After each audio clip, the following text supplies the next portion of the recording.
Thanks for what you do with your podcast and all the rest. You're doing a great job.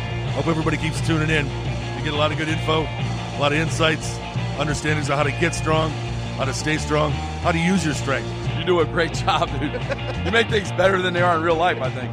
If you don't follow Massenomics, y'all do it. Social media, website, everything. Massenomics. Yeah.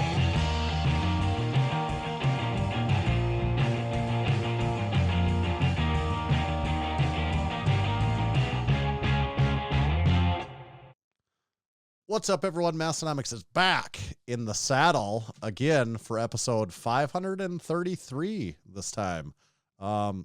This is going to be such a riveting episode. Even as we were going through the intro, I was just having to write down thoughts because I had important stuff that I think we just can't miss talking about this week. So I know it's going to be a good one. My name is Tanner. And my name is Tommy. I'm not making any guarantees like Tanner is, but I'll go with it. I might be overselling it. No. You said it. We got to make it a good one now. This is going to be an okay episode. I mean, Keep we've your had expectations 500. low. This is 533. Like, this is going to be. Even saying it's in the middle at this point is kind of bold because it's to say it's better than like 260 some other episodes. We've just perfected the formula at this point. It only gets better and better. Okay, each episode is better than the last one. Just better every time. I don't know if that's true. Some episodes seem really good, and then we probably get that again sometimes. You know what? There's probably an episode. Everyone's favorite episode, at least, is one different one on the list. Yeah. Okay.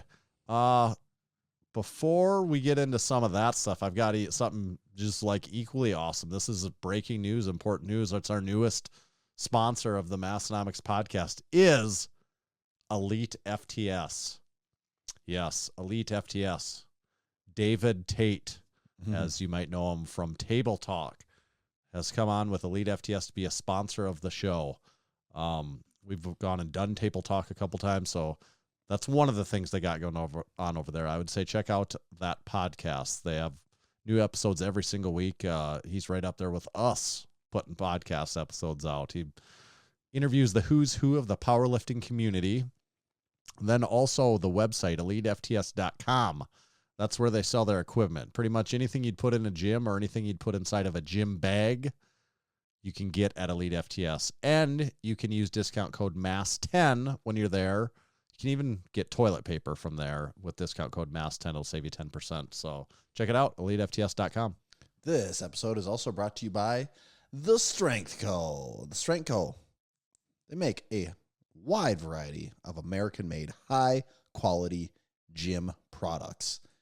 And the go-to product over at The Strength Co. is their Olympic iron plates. And they're the go-to for good reason. They are made in America. They're black. They're E-coated. They're smooth, yet easy to grip. They're made to last a lifetime. And they're also made to look great in your gym. And they look great in my gym. They look great in Massenomics gym. They look great in countless gyms that we've toured all across the country. Everyone we've talked to loves these things, and it's because they are the real deal. We highly recommend them. Check them out today. They also have bumper plates if you need to expand your bumper selection, and they have a range of barbells and some other gym equipment too. So check out The Strength Co. today at thestrength.co. Tommy, did you just get back from a little vacation? I was on vacation, yes. Was it like National Lampoon's Vacation? It was like... Was there a lot of antics and stuff? A lot of crazy situations you got into? The antics were pretty low. I've been on vacations where there's a lot of antics. Luckily, on a family vacation, a lot of antics is not what I want. That's not what I want, and luckily that didn't happen this time. So it was just a pretty... Like, if it would have been a movie, would it be funny? It would have been a pretty boring-ass movie for the most part. I had a good time, but as far as a movie goes, it wouldn't have been the most entertaining movie. It wouldn't have been a hilarious summer blockbuster comedy. Definitely not, no. Like, no crazy car. No. Not dangerous car stuff, but just like real silly stuff. Just my amount of time in a car was so minimal that just that part of it wouldn't have even. Yeah, it was small. I did go tubing for the first time in a long time. I went with my boy, so we had to keep it somewhat chill, being that he's 6. So you weren't doing the thing where you're literally getting whipped so far sideways that was not part of it. But the tube was tubing should be should be pretty dangerous. Yeah, I'm not gonna let someone just thrash me for the fun of it. Like I'm past that point in my life. Like that's so far past anything. Would you get up pissed if that is something? Well, I just wouldn't even put myself in that situation. Like Right. it's just like, well, yeah, if someone has a powerful boat and I'm just like, yeah, let's do this. Like I know I'm setting myself up for failures. I'm not going to take that on. But when you that's have a like 6-year-old really with you, scary. oh yeah, I to- mean it's well. You could also get at this point the likelihood of getting hurt is much higher. Well, that's my thing is when you're younger, like you're all pliable and you can take, take some spills, but yeah, just falling just gets worse as you get older. But having a 6-year-old with me made that much easier. There was one time though, I'm getting quite large, so until the speed gets up to a certain level, there's a lot of drag in the water. Yeah. And there was one point where we just couldn't quite get that right, and I fell off, and I took him with me, and he got pretty scared. But then we were good right away. So, and then I had to do the thing at one point where I kind of fall off on purpose, like whoa, and, that whole thing, dad stuff, Yeah. Hilarious dad stuff. Yes, yeah. Was it a big weekend on the lake? No, because it was cool. Oh. It's been cool in that's Aberdeen, right. hasn't it? It was, yeah. Yeah, I mean, it's been like highs of 75-ish. Luckily the weather did work out pretty good for us because it was showing rain most days, but it didn't really rain, and it was in the 70s, and then the wind was coming from the right direction where our side of the lake was blocked, and it worked out fine. It wasn't hot by any means, but it actually worked out pretty good. But it made for a slow lake week, I would say. Well, it's like I've always said, if you don't like the weather around here, just wait 5 minutes. Exactly. Because it'll change. It's always different.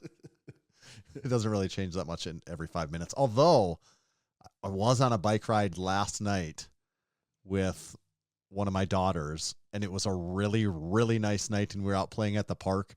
And I swear within 10 seconds out of nowhere, it turns like the most ominously dark. I'm like, where did this come from? Swept away. And we're like, yeah, let's get in the bike. Like, we've got like a solid 15-minute ride home. I'm like, something seems a little off here. And yeah, we didn't make it very far down the road until we started getting drenched. So I did like the weather, and I waited 5 minutes, and I no longer liked the weather. So I guess it works opposite. And then you waited 5 more, and it was good, right?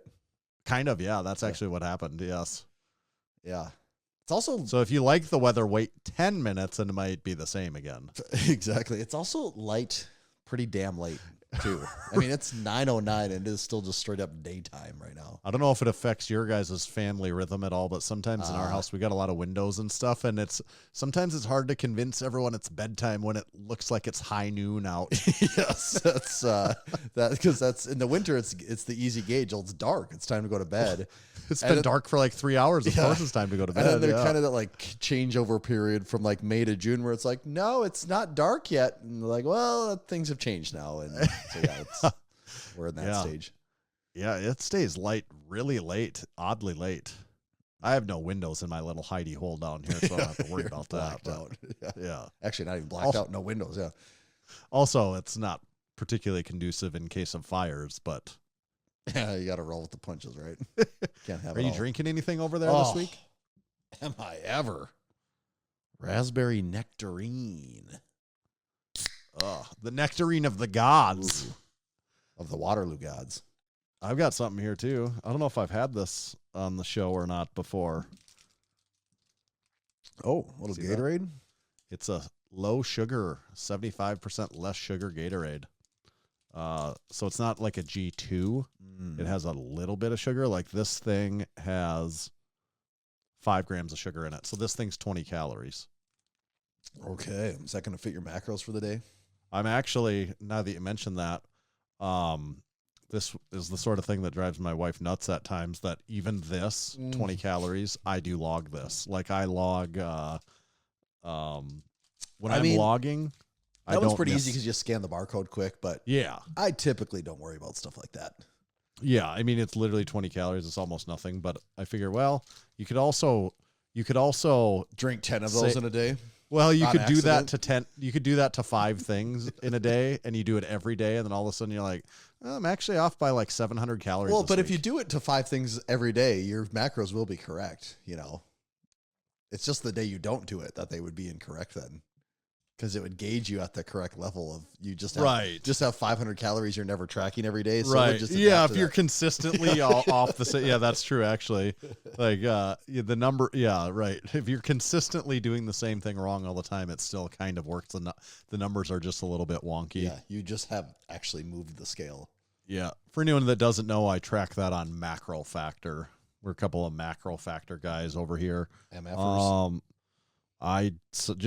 I feel like like not by me trying to sell our discount code, but I refer people to, it comes up so often at the gym, like that people end up trying MacroFactor because of conversations there. And I'm like, honestly, it's just so cheap for a year of it. And like, if you decide you don't like doing it, you'll be like, you have like $60 invested this in a year. And I'm like, just don't buy it again the next year. Well, it's one of the cheapest investments you can make in that.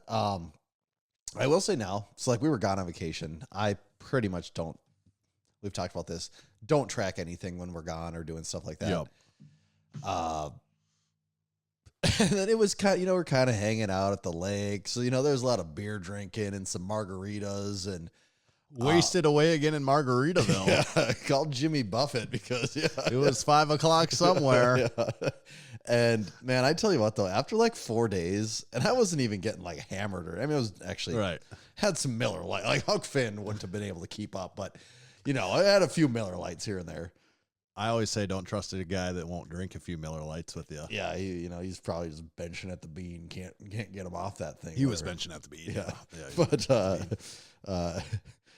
But after like 3 or 4 days of just not eating that good and just kind of drinking every day, man, just feel like garbage. Like my life levels just feel like they're down about 4 notches, and could get away with that a little more when I was younger, but definitely not the case anymore. That is very true. And like I was gonna pack all these little protein snacks to keep me going through the day. Totally forgot to pack those, so my little lifeline I had for myself wasn't there. But we're back. We're getting back on track here. We're so back. Mm-hmm.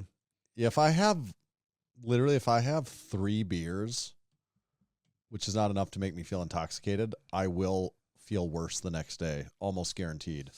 And it's not like I'm not like sick to my stomach or have a blaring headache, but I just don't feel You're not at 100%. as good as it. Yeah, I just like there's just a feeling of subparness. Like I wake up like, I have those days sometimes randomly for something I can't pinpoint to, but like it's almost guaranteed I will have. There again, I'm not like, ugh, the hangover, but I'm just, like, for like the amount of physical activity and things we ask, if I have like a hard day at the gym, the next day after that, I'll probably feel a little different. I'm not even saying I wouldn't be able to do it or hit the performance, but I just feel just not quite as tippity top. Yeah, you become aware of it. Yes. Next week we have, actually the week that this comes out. So if you're listening to this early in the week, this Thursday, we have a new drop hitting, and it's one of those new drops I think it'll really make you think, actually kind of depending on what exactly gets finished in time for that. Either way, it'll probably make you think we used to be a proper country. I think so. And we're not doing any teasers on the new drop then? Well, I don't have anything in front of me. It's in my mailbox right now. I have not grabbed it yet. Is it in your mailbox? Well, I actually don't think it's in my mailbox right now. My son went and got the mail, which means he's sick. So could have left something in there. I'm not sure he understands that there's a key for the other package. Took all of the neighbor's mail. Yeah, I'll have to manually check this tomorrow. We'll find out. Yeah, it should be there soon. Maybe we just won't give any teasers. Just looking there might be teasers in plain sight anyways, for all I know. Well, you never know. Oh, everyone's getting a Creed vinyl record. We're a reseller for Creed. For Creed, yeah. That's what it is. But there is a drop. There is a tee in there. It's on a blank that we've never used before, actually. It's on a first time ever using this blank. So that is in there. And Oh, yeah. Yes, I was thinking way too hard about that. Yeah. I mean, that's technically true. Yeah. Right? You are correct. Yeah, that's technically accurate. You could twist that wording a little bit differently to make it not sound quite so much like that. But technically, it is a blank number that we've never used before. And maybe there'll be some drinkware items in there as well. Never before seen, or not seen by many. Keith asked if it's a new color. Yeah, I also think it's a color we've never... I believe that is correct, yes. Some of the colors are very similar to each other, though, also, I would say. You know, when you're working with about 60 different color choices, usually like 4 of them are kind of the same. It's just slightly different shading. So that is the drop. Let's see. I wanted to mention that I talked to Big Kurt Locker this week, and he wanted us to mention for the Home Gym Con Strongman Throwdown that's going to be at Home Gym Con. We'll be there, of course, that he runs. He ran it last year. It's actually a quite large, it's a significant Strongman event that they put on there. You can still sign up for that. So if you're planning on coming to Home Gym Con, you could, and you have any interest in doing the Strongman, that is out on, what is the Strongman site? It's not Lifting Cast. It's Iron Podium. Iron Podium. You can see the details on Iron Podium. You can get signed up there. And he runs a good meet, and he's got some cool events. All the events and weights are listed of what you'd be doing. And they give away a whole bunch of stuff. They give away tons of prizes at the Home Gym Con stuff. If you compete anything, you pretty much leave with a full home gym. I think it's setup. harder to not leave with something than it is to leave with something. Yes. So if you're a strongman person or want to try it for the first time, that could be your first ever powerlifting meet. Okay. One other thing. I got a new piece of equipment for the gym. Oh, for real? Yeah. I haven't even posted this yet. Actually, I don't think. The hell have you got over there? This is a new exclusive. Well, let's hear it. I have, and this is an exclusive. This is new. Nobody knows about it yet, and it is also a very limited edition piece of equipment. It's one of only 6 that exist, maybe 7 if you consider some prototypes that are out there. Oh, I know what you're talking about. Yeah, I have. I've used it once. I actually really didn't even get to use it thoroughly. I just messed around with it. I'm excited to go to the gym tomorrow and use it for the first time ever. But if everyone has run out of their guesses of what this could be, anyone have any guesses? Well, I mean, it is on Gym Radar. I know. I added it to Gym Radar. I'm the only person that has it on Gym Radar, actually. I'm trying to fix the photo here. It's too long. So it's not looking quite ideal, but. Yeah. It is the kickstand made by Donnie Thompson, produced by Surplus Strength. I got one of the first 6 ever kickstands ever made because when we were at Donnie's gym touring it, we got to take it for a demo, a test drive. He showed it off to us. I don't think that was on camera, right? It was still kind of secret at the time. It was still behind the scenes. Yeah, that was off camera. And when we were on camera, he literally had it like covered with towels in the corner. So, yes. Yeah, I think you're right. Yeah. Yeah. And I use it there, and I'm like, it is legitimately really nice for dumbbell rows. That was my thought there. I haven't really used it much at the gym. I mean, I set it up and did like a set of 5 rows or something just to try it really quick, and I'm like, yep, I still like the way this feels. Okay, so it's past the initial test, but you gotta. Yeah, I really haven't used it yet. Really loaded it up. Yeah, it's made well. You know, it's not chintzy or anything like that either. It's a beefy construction, but not all that heavy. It doesn't take up all that much space. The pad on it's really nice. It is adjustable. It's got like 4 or 5 adjustments up and down, so it should fit for most people depending on their limb length and stuff.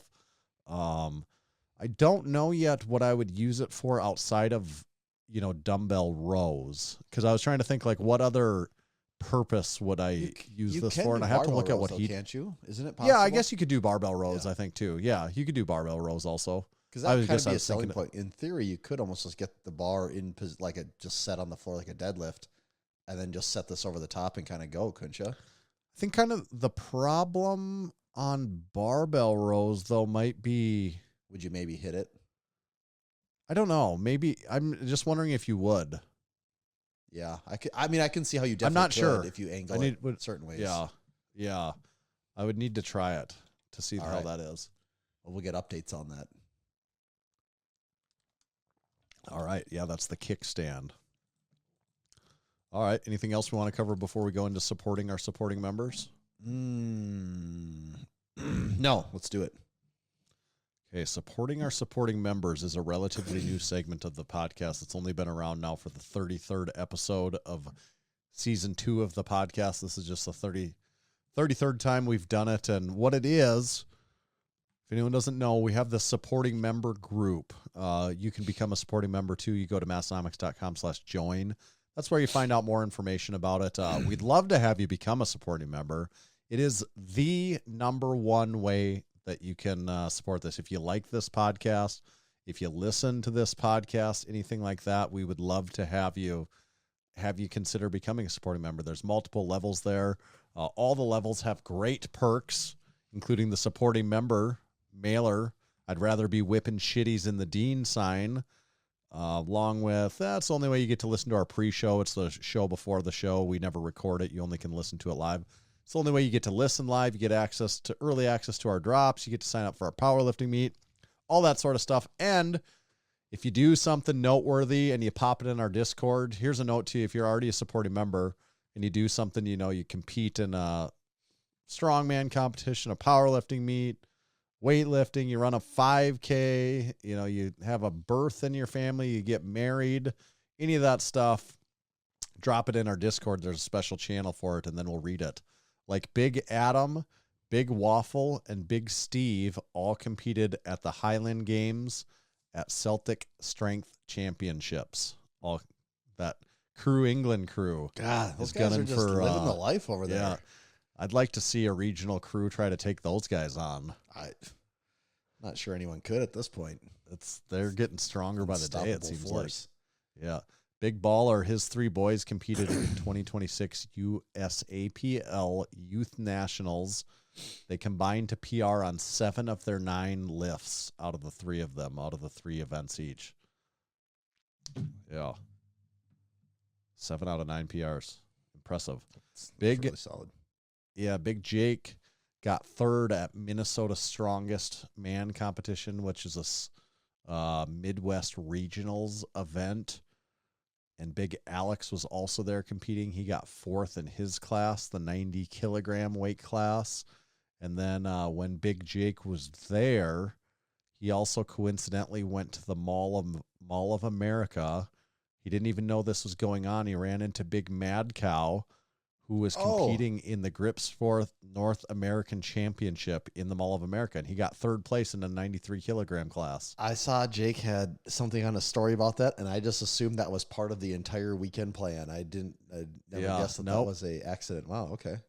And Big Hunter was also there. He took 1st in the 83 kilogram class. Big Mikey got 4th place at Walleye Weekend Strongest Middleweight in Wisconsin. Big Steve-O rode 130 miles on his bike over 2 days with his wife for a Conquer Cancer event. Oh, hell yeah. Big Jose finished 13th at IPF Worlds in his weight class. That's impressive. Big Dan Eager set a family PR with the birth of his new baby boy. Big Dinkelberg ran a hot dog mile in 10 minutes and 15 seconds. That's right, a hot dog mile. You run a lap, eat a hot dog, run a lap, eat a hot dog, run a lap, eat a hot dog, run a lap, eat a hot dog. Wow, okay. Actually, in a hot dog mile or beer mile is what we commonly do. You drink the beer first and then you run a lap, right? You drink your first beer first, or do you run the lap and I don't then know, drink the actually. beer? I've never done it. I'm not sure how that actually goes. What would be harder, the beer mile or a hot dog mile for you? I'm not sure there either. I mean, that's a lot of liquid sloshing around. Yeah, you say it's 12 ounces. But you could also drink the liquid a lot fast. I mean, I could drink a beer a lot faster than I could eat a hot dog, I think. Well, it depends on what type of hot dog they're giving you here. I don't know. Yeah. Some little dinky hot dogs. Yeah, those would be like the little tiny ballpark 3 Franks bites. with like the little bun, yeah. Yeah, maybe that wouldn't be too bad. Really, I think the question's not relevant for the first one. It's not No, relevant no, for the first hot one's dog not or an the issue. I'm trying to think what's hardest, the fourth beer while running a mile or the fourth hot dog. I think the hot dog might almost be harder. I don't know. You'd think maybe that some of them when you're breathing 50 heavy and ounces of beer sloshing around might be tough, but I'm just wondering if that fourth hot dog might start to sit poorly. it's something about Burping up a hot dog as you're and running. breathing really heavy and having to stuff a bun down, it just feels like it's plugging the airways. What about the cottage cheese mile? Where you eat a small tub of cottage cheese between each lap. That might be the worst of both combinations, is that you kind of have sort It's of liquid liquid sloshing, and food. but also it's a very thick consistency too. That might be the most challenging one. What if we did a LaCroix mile where you just drink a LaCroix? That would also actually be pretty challenging. The bubbliness of it all is really... you'd be slamming LaCroix. Yeah, that would kind of suck. Yeah, Big Jeff competed his culinary series sushi making thing, and he got a certification for it. He's certified? Yeah, he's certified. Oh. It's like people That's are all I just had to handing say. certifications out for anything these days. Jeez. Certification. Wow. Yeah. Big Timati had a family PR with the birth of Big Winola. Yeah, so family PR, 2 family PRs. We also had who else do we have? The Big Dan Eager. And then Big Will was this week's guest on Unpaid and Underrated, our bratty little sister podcast. So Big Will, supporting member, got to be on the show. If you become a supporting member and get involved in the community, who knows? Maybe you could be the next guest on our bratty little sister podcast, Unpaid and Underrated. Anything's possible. Everyone's got to strive for something. It's good to have goals. It's good to have goals. Okay. That is supporting our supporting members. Now, how about a certified training facility of the week? I thought you would never ask. Let me get my screen recorder ready here. You thought I would never ask, so you're like, yep, I was not looking for one. Accidentally had one pulled up here. I didn't think you would ask, but I did just happen to have one pulled up because I'm always looking over here. My favorite part of the week is marking him off as the certified training facility of the week. Okay. And then everyone that's watching along live, all you supporting members watching on live, when we do it, then go comment on his gym and say, you're the certified training facility of the week or something. Blow them up over there. Okay. I feel like this one's been a long time coming. All right. Massenomics gym. Yes. Yeah. Made it. Whoa. Yeah. Hold up. Yes. We're going to look at my gym. Got it. No. This one's been catching my eye for a while. We even mentioned it a little bit a few episodes back. Oh, it is Massenomics gym. Oh, we are looking at Gym Day Zavala, and that is Z4, V4, L4. They're using the 4s instead of the A. Gym Days. Tanner, last week you were complaining about none of them were easy to spell. I wanted to pick an easy to spell one this week. One with numbers in replace of letters. A little Spanish in there too, really throw you off. Really putting me to the test big time here. Okay, so yes, if everyone refreshes their screen, you will now see that it is a certified training facility of the week. Very nice. All right, there it is. I'm not lying. It is actually there. This gym, it's located in Texas. It is about 625 square feet, established in 2015. They are into functional fitness, strength training, starting strength, bodybuilding, and it is a garage gym. The owner, Mr. Alberto himself, dream gym built in a 2-car garage, dad of 2 boys, down 60 pounds. Built the gym, still building the man. He has, let's see how he's doing here. He has top equipment brands. First is Rogue, second Rep, third Temple of Gains. That's a pretty good lineup right there. This gym is just freaking sweet. Yeah, and he has 60 pieces of equipment logged in Gym Radar. And along with those 60 pieces of equipment, he's also left some reviews. How many reviews has he left here? He's left 18 equipment reviews. He has his Instagram and his TikTok linked in case you ever want to check those out. And we need to start mentioning what people have linked because some people have some people have a lot of things linked, yes. And he only has 2 comments as of right now. But what all can you link on? You can link Instagram, TikTok. Can you link Facebook? Probably Facebook, Open Powerlifting. That's the coolest one to me. Open Powerlifting. I really like that one. I can't remember. I think one of the beta testers made that suggestion. I think at some point I really like that one. Should we be able to be linking the music app, Spotify? Like, is that a thing you could do? Could we add that? I mean, the thing is I guess you could. Someone DM'd me on Spotify. Whoa, really? That's a thing? And I was like, why does Spotify have this? That's a thing? Yeah. I just saw it today. And that's why I'm like, that's what... Getting to be a lot of DM options out there. A lot of them. I'm like, why Spotify? Why? Oof. I'm not sure that's okay, great. Something for me to keep up with communications on. Perfect. I was running out of ways to stay in touch with people over here. Okay, should we look at his photos? Yeah. All right, looking at this first photo. So, like we said, garage gym. This gym, from what I can tell, is well past the point of ever being able to be used as a garage. It just looks like a straight up gym. I don't think you could ever pull a car. Yeah, it's actually funny to consider that this is a garage. That's what, you don't know actually looking at it. You don't. It just this looks like it could be a commercial gym, or like Trying to paint the picture here. It is horse stall mats on the ground. It's got horse stall mats. All the walls are like they're not blacked out. It's a gray. It looks like the ceiling's grayed out. So everything is this dark black gray color. Basically all the equipment is also black. He's kind of gone with the dark aesthetic. He does have a white rack, it looks like there, but pretty much everything else is black. He has the hex lights on the ceiling and also some just like light.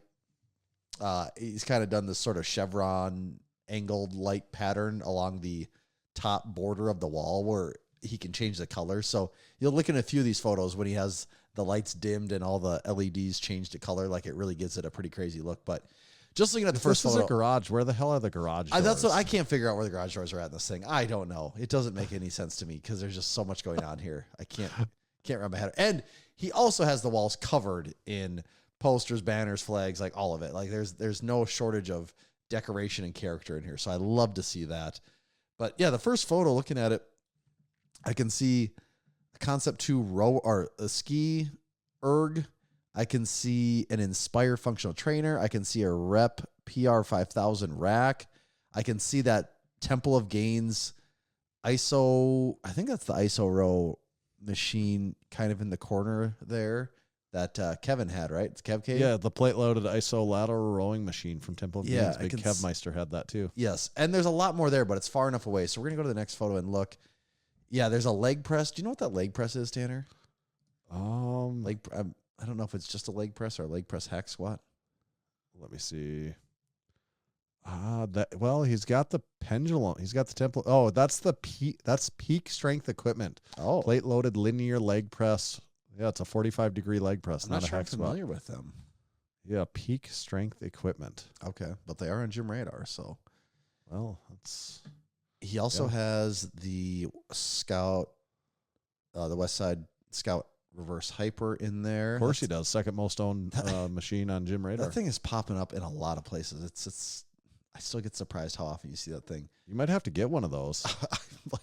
I don't want one that bad, but everyone has it. It kind of makes me feel like I'm missing out. And then what about fold it up and put it under the bed when you're not using it? Would you ever get the Fringe Sport Mammoth Belt Squat? I've thought about it. We'll kind of actually talk about this a little bit later in the episode. But okay. Okay. I'm not gonna add. I'm getting into crunch time for a meet here, and this isn't the time. Right, you're not gonna go new variations. Let's try something weird. Yeah, let's spend like 6 weeks figuring out what my belt squat tolerance is like here. So, right. Yeah, the idea of adding some of that stuff in though gets very enticing in a month or two here. So we'll take a look at that. More on that later. This episode. Yes. What is this lat pull down? He's got a selectorized. Oh, it's a Titan. He's got a Titan. The Titan selectorized lat pull down. That thing's pretty 300-pound selectorized. Yeah, the stack goes like halfway up the guide rods on that thing. It's got a big stack on it. How much do you think that thing costs? Is it like $2,500? On sale for $1,500. Really? The selectorized version? Lat tower 10 to 300-pound selector, $1,500. $1,549.97. Does it ship free? I think everything does from them, doesn't it? I don't know. It's normally $2,100. $1,500. That's pretty good. I guess I've never used it, so maybe I'm wrong, but it seems it's like got the low row on it and stuff too. It seems like a pretty good piece for $1,500. Wow. Well, what's Jim Radar say? It's got a 9 reviews, owned in 15 gyms. Yeah, it's got a 4.41 out of 5. Wonder what sometimes this is just a Jim Radar hack when I'm looking. I use this also. First of all, I use this all of the time now for myself. But I like to, this is just kind of how I do reviews on any site, but I like to go to, I first check like the lowest rating. It's like, who said the worst thing about this? And like the lowest rating on this is a 3 out of 5, and it's from Basement Brandon. He said, when this thing was first released, it was a steal. However, over the years, the price has steadily increased. Still a good value, just as much, not as much when previously priced, and not with as many competitors on the market. But when it's on sale for $1,500, I'm assuming he's not talking $1,500 when he's talking about that's the thing. Right. At $2,200, what did you say? $2,200 is the normal price? Is 21. 21. Yeah, at $600 more, I can see how you could be a little more critical, but $1,500 feels pretty cheap for that. Well, that's in Alberto right here, his review of it. He says, I've seen it on sale recently for around $1,500, and at that price, it feels like a steal for what you're getting. Yeah, I agree. Well, keep your eyes peeled, people, if that's what you're in the market for. I see a Jim Radar certified flag back there. I see 2 of them. Oh, yeah, and the Massenomics one. Yeah, tucked behind that.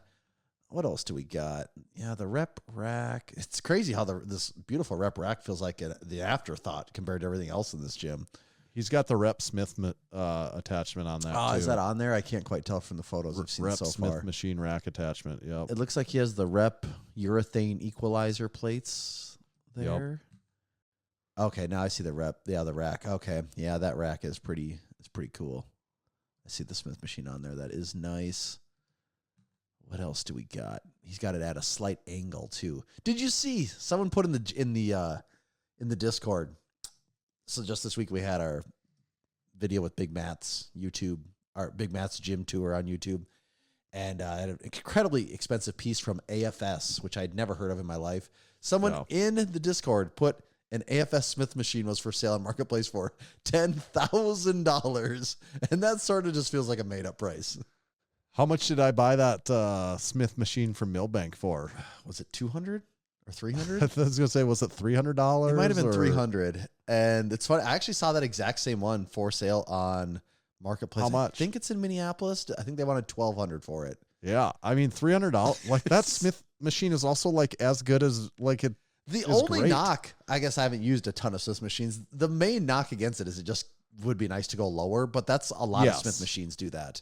I think by design, they end up a lot of them be similar like that. For any pressing thing, it's totally fine. It's like if you wanted to do like say some deadlift variation, RDLs, that's kind of a problem. Hip thrusts, maybe it's just not quite getting low enough. But right. All right, back to this gym though. Yeah, the rack's kitted out. He's got a full set of the round urethane rep dumbbells too, all the way up to 75. It looks like, or I think something like that. Oh. Temple Gains Multi-Flight, got one of those. Rogue Rhino, of course you got one of those. Yep. And never seen one of these in a gym. The Temple of Gains adductor machine. Yeah. That's pretty cool. Yeah. Don't come across those in the home gym very often. I see the pendulum squat. Did you say that's Temple of Gains too? Yep. Yeah, that's good. What else is here? There's a stair climber. That leg press looks pretty nice. It does. Yeah, the stair climber looks good. They got the what is the pec deck? Is that a Temple of Gains? Like that's Temple of Gains also. Yeah. Functional trainer. Concept 2 bike. I do like that bike, the Bike Erg. I do Actually, too. I say I like it. I've never used it before. We've seen it in a few gyms. Yeah. I like the idea of it. I do like that piece. There's some photos here of the gym with all the lights on, and this is an impressive gym. There's very few that actually. The other thing too, from a decor standpoint, he has the same kind of what do you call that ceiling? Like kind of the military netting above that. Was it Matthew had it in Detroit? Remember in his Strongman one stall garage? Do you see that up there? I don't know what that's actually called, but yeah. You know what I'm talking about? Like that does add a cool look to it. Yeah, it is cool. And he's got a bunch of actually just different random neon signs in the gym too that are cool. And that's the gym, man. You got to check this thing out though. It's the real deal. It's good. Do you think if you were in Gym de Zavala, could you get strong in there? Oh, hell yeah. Yeah, we're getting strong in Gym de Zavala. We need to do a Texas gym tour and go check this place out in person. I'm just looking at this, where are we at here? We're west of Houston, between Houston and San Antonio, actually pretty close to Austin. That would absolutely be on the list of places to go. Speaking of San Antonio, did you see that the New York Knickerbockers won the NBA championship? I did. That was fun basketball to watch, wasn't it? Yeah, that was pretty good. Can't help but think that the Spurs might have left one or two out there, but yeah, they definitely blew a couple leads. Maybe that's just what happens when the oldest person on your team's like 20 years old. Yeah, that could be. It was pretty good basketball, though. It was. Even my dad, he's a big college basketball fan, doesn't watch the NBA basically ever. And he's like, oh, I really liked watching those. Those are really good. So it's, entertaining. And did you see that Hafthor Julius Bjornsson we couldn't get him to come to your garage gym. Unfortunately, I wasn't there, so that would have made it harder too. But yeah, I did see he was at Los Campeones, which is pretty cool to see him. Like, yeah, I've been there before. He had an Instagram story post, and he was saying he was looking for gyms in Sioux Falls, and I did DM him and sent him the gym tour of Perfect Little Sweeties, but he didn't respond, so didn't influence him into going Perfect Little Sweets, which I bet he would have had a blast going to lift with Bryce at Perfect Little Sweeties. For sure. It'd be like, yes, this is all made for big people like Bryce lifts here. Well, did you tell him that you get a free fudgesicle when you leave? There's a freezer? I didn't. That's probably honestly why I didn't go. You didn't sell it hard enough then, yeah. Yep. Well, also, though, I'm guessing Thor knows about the wedding, and he's probably not sure if Bryce is still lifting now or if he's quit already. Yeah, a lot of guys. That's probably why he didn't show up. He didn't know if Bryce had already quit. They're only about a month out. He knows a lot of guys a month out. They already gave up. But yeah, I mean, I think he is still lifting as of right now, right? Yeah, well, I was there a week ago, but I haven't been there since, so I can't actually verify if he still is. So he might not be. When you were there, did he mention like what the process is going to be like? No, he was being kind of sneaky about it, which makes you think that maybe he was quitting probably like right after I left. Did I tell you this? Maybe we talked about it on the podcast. Either I can't remember, or if I was just thinking it. I could be any of those things. I think it's. Have you ever seen the show Storage Wars before? Yeah, Do you know the premise? I know the premise. Yes. And you can't go. So everyone stands outside of the storage unit. They open it. They cut the lock and they open it up, and you're not allowed to go in. Yep. You just stand and peek around, and then it's a bidding war. So like all of us will get to stand there, and he'll have to open the door, and you're standing outside. None of nobody gets to go in. Like, but yep, that's an EliteFTS rack, and then you get closer and you find out it's actually just a box that looks like an EliteFTS rack, and there's nothing inside it. Yes, and it'd be like, oh, all these York Roundheads are all broken and snapped and bent off. Yeah, there's a full York Roundhead collection. Yeah, you get there, every single one's destroyed. Just from afar, it all looks great. You get close, and it's worth nothing. That's what I think it's going to be like, though. We're going to do. Do you think like it'll be one of those things where they'll get in there and they'll find out it's all just fake weights? Actually, it's like hundreds of pounds of weights. Of how he's so strong. Yeah, we could be that strong too if we had fake weights. All just wooden weights. Now, that squat of yours, that 5-plate squat of yours, is starting to. It's all suspicious now. Yeah, very suspicious. Yeah, the only real thing is the double standing leg curl. Everything else is just kind of. Well, yeah. I would bid highly for just the double standing leg curl. Did you use the standing leg curl at all, like outside of that joke? I actually did a few reps because I said I don't think we've been to several gyms with these. I don't think I've ever done a standing one before. And so I did just a few reps with pretty lightweight on it before. And that was actually my warm up to do the double standing one, Yeah. Yeah.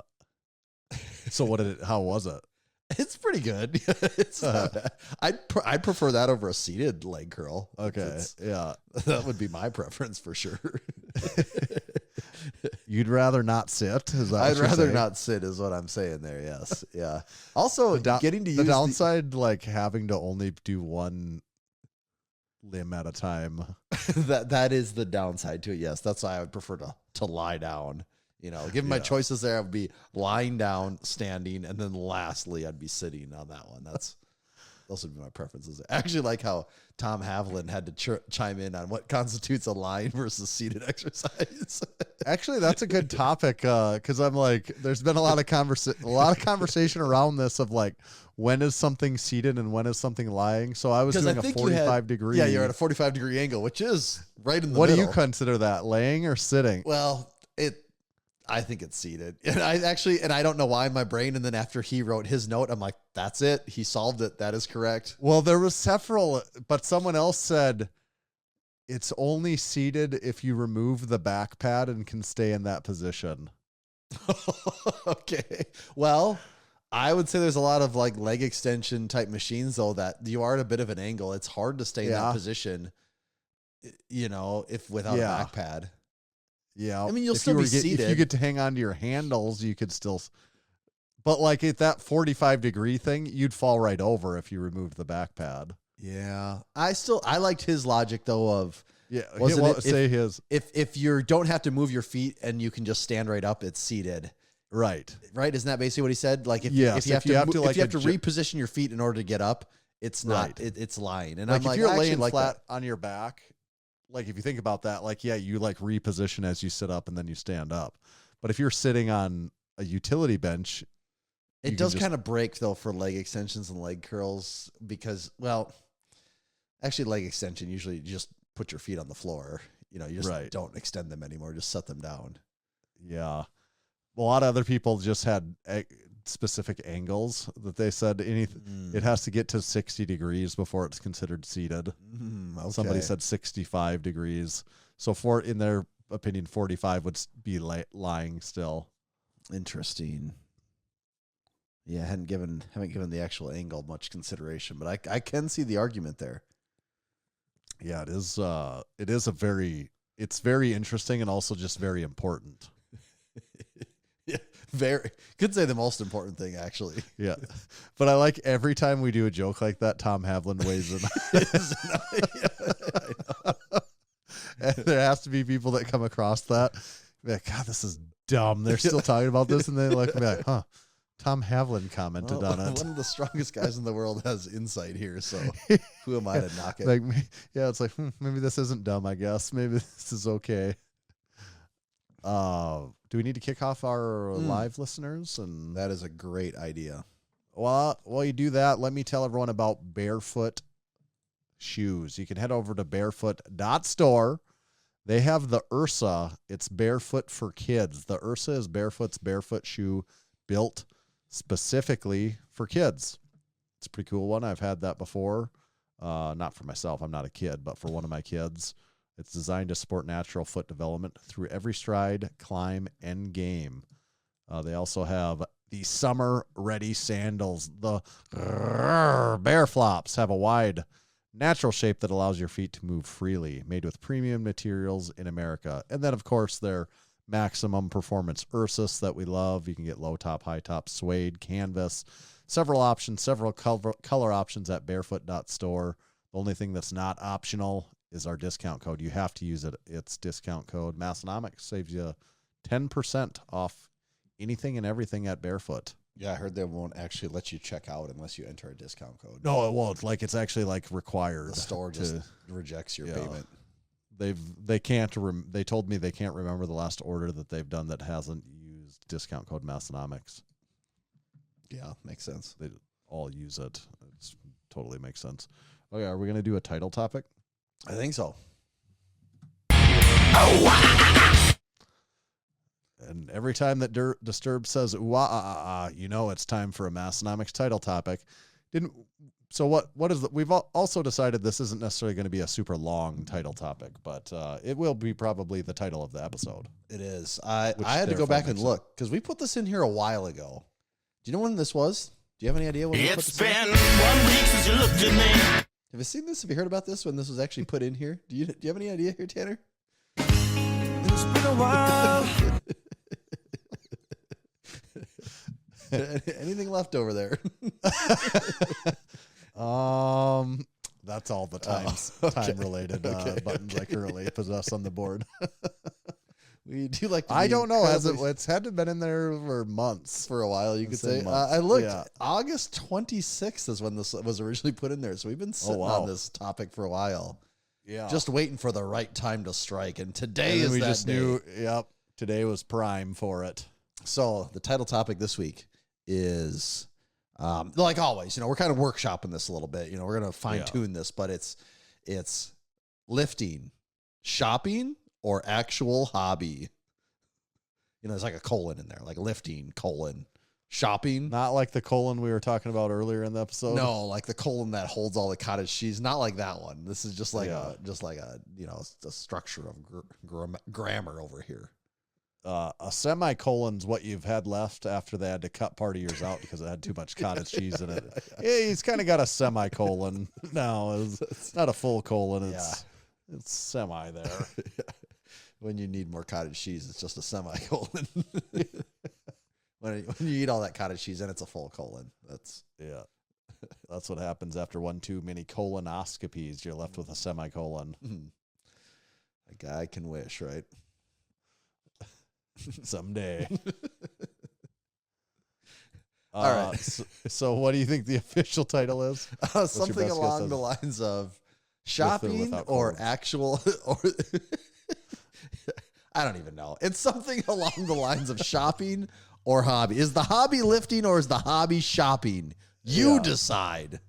2026. Which we've kind of talked about this. This has been not a central topic, but it's been something we've certainly been around, or like we've discussed adjacent topics that are not where you've maybe have inferred some of these things before, but we've never addressed it really directly. Yeah, and before, I don't want anyone to ever think we're singling them out on this, because we'll be the first to admit we're guilty of what we've talked about in here right away. So this isn't. We took a hard look at the mirror before we started looking at any of you guys on this. Starts right here, yes. So we're not singling anyone out. We're guilty of it ourselves. Taking extreme ownership.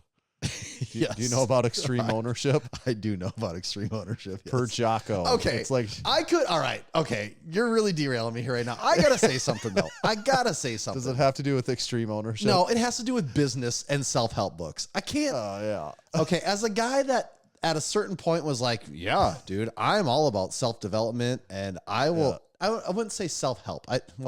That's what all these books are deep down inside, is a self-help book. But are you going to talk about the 7 colored hats? No, I'm not talking about the 7 colored hats. But as a guy that did a lot of the audiobooks, that all of these like business ones, at a certain point, like, man, it's just all bullshit that you're just framing from your little specific worldview, and you just hope as the writer that someone can be tricked. I'm saying this in the most cynical way possible, but you're just hoping that you can trick someone into having the same perspective as you, and they're like, oh, I never thought of it like. And after I don't know, I could probably go through my Audible. I probably went through like 30. What's like the 10-hour work week, or what's the name? Yeah. Of that book? Like the what was it? Tim Ferriss, the 5-hour work week. Like when the idea of drop shipping, you would not believe in 10 years of me being a freelancer, how many people over the years have approached me needing help getting their drop shipping business going. And every time, like, dude, don't even go there. And they're like, you don't get it, man. The risk is high, but the rewards are even greater. And I don't know how many, like, it's actually been a while. I think people have wised up to that's not a thing anymore. It's been a while. People have wised up to like, that does not work anymore. But in like especially when I first started, I got hit up a lot for people wanting help starting their drop shipping business. Yeah. And it's because people bought the lie in these books that Right. everything is just like passive. You don't have to do anything. Is the risk even that high in that business model? Well, Or is in it people theory, it doing because shouldn't the be. It was risk is drop low? shipping. Yeah, Right. It should be. I think what a lot of people, they don't realize is that like, no, the work is so insanely high that you have to Yeah. break through to do anything there. But Right. my point is on these I can't stand the genre anymore. It's so, because actually this is what the genre revolves around. You have to have this guru now. At this point, there was a time when the genre was more pure. You could just put out facts, but now you have to be the guru. And the guru means you have a content team behind you, which means you have to be pumping out content 24/7. And I can't stand any of it. I get it. People like it. If that's what you find, but to me, it's the same thing as the gym. It's like when you need the inspiration to go lift, it's like, oh, like I gotta watch what's our Mark Bell powerlifting video? Let's I fell. I can't move on until we remember the name. I will not be able to do anything. I know. We have to. I fell with 1,000 pounds on my back. What the hell? They tried to help me up, and I said, "Get the hell away from me! I'm a man. I walk on my own 2 feet." It's powerlifting. Powerlifting motivation, isn't it? Or is it? Is that what it is? Or it's not quite that. It's Here, I got it right here. It is powerlifting the mentality. The mentality. Yes, There we go. I knew it was an M word. Yes. Yeah. It's like, to me, I'm at the point where most business self-help books, it's just powerlifting the mentality, but for business. And long way to get there. You asked me about Jocko's extreme ownership. I don't have anything against Jocko. I think he's done a lot to help people. That was one of the first audiobooks. That was like my awakening to listening to these. I was like, I don't know, a third of a chapter in. I'm like, dude, your advice is just work harder. Like, that's at a certain point. Like, no, a lot of people just have bad ideas. Working harder isn't the solution here. Your ideas and your whole concept sucks. Right. It's like, oh, I just got all the managers together. I said, you got to take ownership of this. And they worked harder. They came in. Everyone took ownership, and we solved the problem. I'm like, okay. That's when I had to quit. I had to quit the audiobook. I basically had to quit the genre after that. They took extreme ownership, though. It wasn't. Yeah, it was just like, if everyone just takes ownership all the time, like, yeah, man, I know it's that simple. It's just everyone just always takes ownership all the time, except for when you work in corporate America, where a lot of people don't care at all. They just want if everyone does a really good job, things are going to go okay, well. guys, if we all just try really hard and do our jobs good, things won't go bad. And it's like, usually when teams do that, you don't have to have a conversation because they all get it already. It's true. It's like, okay, if we only put straight A students in this class, the grades will be really high. Like, crazy. Like our test scores will be really good if we just get really smart people to take the test. Yes. That was a big tangent there. Okay, sorry, but yeah. So that's my thing. I can't do Massenomics title topic. We didn't even do the title topic. So that's where it grinds. That actually is okay. To tie this one more time, man, I'm just ranting now, but. When I see things like 75 hard and one of the rules is you have to read nonfiction, I'm like, dude, I've read enough nonfiction where I'm like, I kind of have a feeling like 80% of nonfiction is mostly fiction. They just have like lessons that may or may not have happened and these elaborate stories to support. I'm like, come on. Are we all just pretending this is how it goes? You know what I'm saying though? Do you get it? Yeah. Yeah. I mean, so is that a thing of 75 hard that you're also reading nonfiction? I think you have to read nonfiction. I'm like, dude, okay, I get it. Some fiction is just bullshit stuff people put together, but there's also some fiction that has more work and effort put into it than any like nonfiction book about some guy telling you to like invest in your 4th duplex using this tax evasion system or whatever. I'm like, okay, like. More like 69 hard, am I right? Yes. We come out with 69 hard. Now coming out with 69 hard. Yes. More like 69 We're hard. starting a program. 69 days. What's the premises as related to 69 hard? Okay, let me find it. Let me find it. I got to know. We can just have a parallel. I got to know the for 75 everything. hard rules here. Okay. Yeah. Okay, you have to follow a diet. Just No anything? cheat I mean, meals and eating no is- alcohol allowed. Oh, no drinking. Nope. And 2 45-minute workouts every single day for 75 days. One has to be outdoors regardless of the weather. Okay. I would also like your definition of what a workout is. Right. Gets Also, what if I just want to work out for an hour and a half once? Nope. 2 45-minute workouts. You're breaking the rules. You are breaking the rules. You have to drink a gallon of water. See? Same thing. I don't know. If you're 100 pounds, do you need to drink a gallon of water a day? I don't know. That's the rules, though. Read 10 pages of a nonfiction or self-development book. No, no, I don't like that rule. At least 10 pages is a pretty do not reasonable count. goal. Audiobooks do not count. I'm fine with the have to physically read 10 pages. Yeah. I'm not fine with the nonfiction. I've read enough nonfiction to know most of it is mostly fiction. Like, let's be real here. Yeah. And then you have to take progress photos. That's fine. No rest days. No modifications. I couldn't do it. I can't follow those rules. I can't buy into that. I can't follow those just rules. wait till we come out with 69 hard. I It's know. going to be way better than that. 69 hard. Work out hard, like 3 days a week for 20 minutes to 4 hours. It's up to you to decide. If one day you need to not, that's also fine too. You can do it another day. And also, it doesn't have to be for 2. If you need, you can only go for 40 minutes one day. If you feel like you're going to be a deadbeat dad and miss some stuff, you know what? Fuck it. Skip the workout. Go do that family thing. Trust me, it's way more important. And you don't have to drink a gallon of water. I mean, do drink water. And Drink water. But just to drink, Yeah. a good amount of water. And don't be Yeah. dehydrated. Like, you don't Yeah. want to be dehydrated. Yeah, you want to read. You know what? We're going to make it so you have to use your actual imagination. You're reading fiction. You don't get a choice here. You're going to read fiction. It's going to be somewhat creative. You're going to have to paint a world in your head that's not guys in suits doing deals. That's what you have to do. It's good for you. And progress photos. We'll allow progress photos. 69 hard. There it is. And it's 69 days instead of 75. You get a few days off. You get a few days off. We're also just take those extra. We're going to build in a 6 days for you. a few deload days too, because we're following best training principles here. And at the end, you're going to get done and be like, yeah, that's pretty good. Also, if you live in South Dakota and it's the winter, don't do it outside. Nope, that's just a bad idea. No one's doing an actual 45-minute workout outside when it's negative 30. They're lying. They say they are. They're lying. They might have done one of them, but they're not doing 30 of That's them. just dangerous at a certain point. It is dangerous. What type of actual workout are you getting in when it's can't, when it's that cold? You can't actually touch things. No, you can't touch things. So what you're gonna if you work out if you're like a regular person, you got a job during the day because you provide for your family. So you go to a job. Also, it's going to be dark. So it's going to be you're either working out at 5 a.m. or 7 p.m. when it's pitch black out. There's ice everywhere on the ground. You will damage your hip, end up in the emergency room. And that's why they call it. They don't call it 75 days easy. Yeah, clearly rules made by someone that doesn't live in an inclement climate here. And that's why they call it the Massenomics title topic.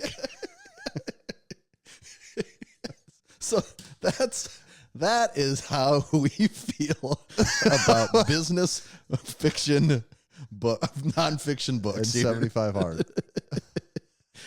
Dude, Tanner, you just got me go. I'm actually clicking. I got rid of Audible a long time ago because I haven't been doing audiobooks. Now you got me really curious I gotta like throw some of these classics out here for people.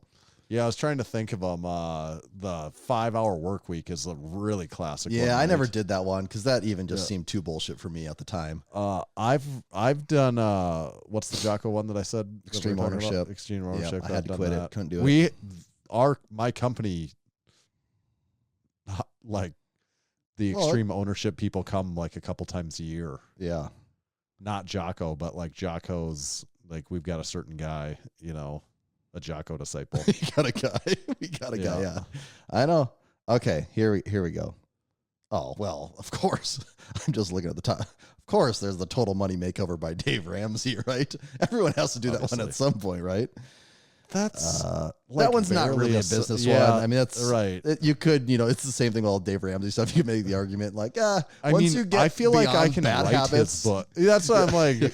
I could write most of his book, and I've never read the book, but I just know enough of the Dave Ramsey. Okay. I understand the debt snowball and all of the principles of budgeting. So The Road Less Stupid. I cannot remember that one. Never Split That's the not Difference. Atomic Habits. The 10X Rule. Extreme Ownership. This is Marketing. Make Time. Zag. Rework. The subtle art of not giving a fuck. That was one that like just was What is hyped up. I had. Yeah. I feel like I know about that one. It's just like yeah. the same. I can't.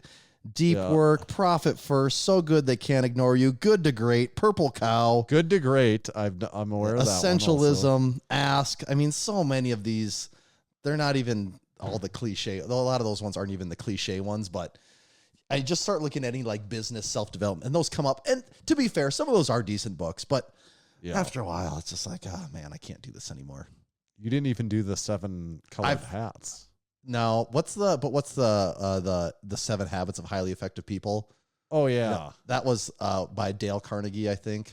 I've read that. I've read that one in paper a long time ago. Yeah, not. I've Audible. got that on my book. That was just my Audible. I have even some of the some of the other more stereotypical ones in books over here, but I'm over that. I'm over it. I was voted highest achiever of my Dale Carnegie graduating class.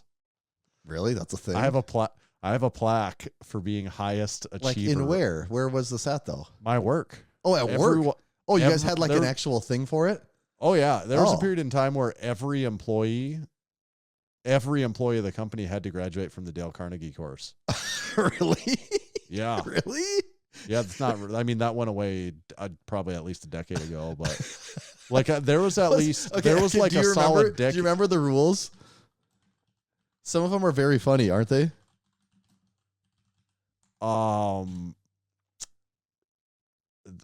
That's a really great question. Okay, I'm mixing up two books. I'm mixing up the 7 Habits of Highly Effective People, which is by Stephen Covey or Covey. Okay, yeah, but what's the Dale Carnegie one? It's How to Win Friends and Influence People. Isn't that the one? Yes. How to Win Friends and Influence People. Yeah, that's why. Okay, I was like, what is the 7? I don't remember Rule of 7. I think that one is somewhat based off of. I think the Dale Carnegie stuff. A lot of it was like, one thing I remember well was like the tricks for remembering people's name. Yes, that one is. Like, it doesn't he also say like make sure to use the person's name 7 times within the first 30 seconds. Like you use their name and like there's tricks. Like we go around the room and everyone does this action for their name. Like so, if I'm Tanner Baird, I'm like one of those sun tanning things that people would like so I'm holding that and then I'm a bear and then I'm arr. So then everyone remembers my name, that whatever it was, that sort of thing. But yes, I don't remember almost any of it. I remember the naming convention thing, and I mean it's just stuff that you would it's all the stuff that you would do in all the books. Yeah, it's like smile, begin in a friendly way. Don't criticize. Give honest, sincere appreciation. Let other people do the talking. Ask questions. It's like, I don't know, maybe in this day and age, some of those things are lost on people, but that kind of just off to me like, don't be an asshole and try to be interested in the person you're talking to. But I was voted highest achiever by our peers. Gaming the system over here. Wait. Did you get a certificate for this? A plaque, an actual plaque. So you're basically certified is what we need to, that's the point. I have a plaque with my name. Like they had to, actually I remember this now. This was probably 15 years ago. They gave me the plaque and the name was empty because they got like an actual engraved nameplate of my name that they sent me later that then I like was sticky that stuck to the plaque. Sometimes I think I made the right move by not being part of corporate America for the last 8 years, and I hear things like this. And then you hear stories like this, and you just wish, dang, I just wasted 8 years of my life being on my own. What am I doing over here? Yeah, you could have went through the Dale Carnegie course. Well, maybe I'll look into that when we get off this. Yeah, it'd be worth paying. I would pay for it yourself if it was me. There was a guy. I knew a guy. He was an alumni. And he was voted pretty He was highly. The highest achiever? Yeah. Is that a thing? We've never heard of that. Yeah, no, we don't do that. That was made up. Whoever's bastardizing the system doing this, we can assure you, not a part of what we're doing. There's never been a highest achiever award. I'm pretty sure that's exactly what it's called too, which is funny because I'm like, that's so generically like, what is that? What are you saying? Like highest achiever? In the sense, like, what does that mean? Yeah, like if you want to really break that down. Oh, right here. The Dale Carnegie Highest Achiever Award. What is it for? Is the top peer-voted honor presented to graduates of the Dale Carnegie course. I nailed it. Awarded to students who best demonstrate dedication, personal growth, leadership, and consistent application of the Carnegie principles. Doesn't that sound like me? Yeah, you nailed it. You want to know the deepest secret of that award? Yes. That I don't know if I've ever, I just remembered it. Oh God. I don't know if I've ever told anyone this. Oh boy. Here we this go. could crumble the entire Dale Carnegie Here system. we go. This is a real thing. Okay, I'm actually just remembering this now. I don't know if I've ever told this, not because it's a deep secret, because I felt it completely irrelevant to any situation that's ever come up in my life until this moment in this story. Wait. You're telling me this has never been relevant until now? I am shocked. It's barely relevant at this point in time. I really need to come clean about this. Actually, I don't feel like this is a confession because given the same circumstances, I would do it all over again. This was an award voted on by your peers. I sat through this class. We did, I don't know how many sessions. It was a lot, like over the course of months where this wasn't like this one wasn't day. like a week workshop or anything. It was like, maybe it was a full week. Maybe it was like 5. What we would do is do like a couple days, then a month later it'd be like 2 days again, then a month later. I was thinking you'd go home and do homework. And, I was thinking you did like an a, hour a day for 5 days. That was what in my mind. Oh, you so did this was like intensive. 8 hours a day for 8 days or something like that. Okay. So it was multiple sessions and they were like 2-day sessions each time. So and say there was 30 people in the class or whatever it is, 20 to 30. I'd been through multiple sessions with all these people. This is like 15 years ago. Are these all coworkers or is it coworkers, not people that I actually work with generally? Yeah, but they work for the same company that I do. And we get done and at the end you go around and you have to do, give you the piece of paper to vote for highest achiever. And I literally remember sitting there. I was sitting in the front row and I kind of was visually looking around the room and I'm like, none of these people did very good. I'm like, I'm not sure. Like, I'm like, how am I going to pick which person I vote for? Like, I actually think a lot of them did really poorly. And like, they're like upholding the Carnegie way here. Like some of them, like the only ask is like, take your hat off and participate. And I'm like, they didn't really do that. They grumbled about having to take their hat off and like they never willingly participated in a single thing. And I'm like, I don't know how I could vote for anyone. And then I'm like, I know who was the best in this class. It was me. I was obviously the best at this. I'm voting for myself because by default, because I even remember at times I'm like, yeah, this skit, I'm just going to go overboard on it. Like, I'm going to okay, yeah. You're doing role playing and all this stuff. Yeah, so I'm like, there's nothing to lose. Like, I can this tell is you right already now, insane. If there's one thing people in small town Midwest love doing, it's role playing. I and can it was imagine like that one went over 50% of the thing. And these are mostly, pretty blue collar like guys in the field workers. Yeah.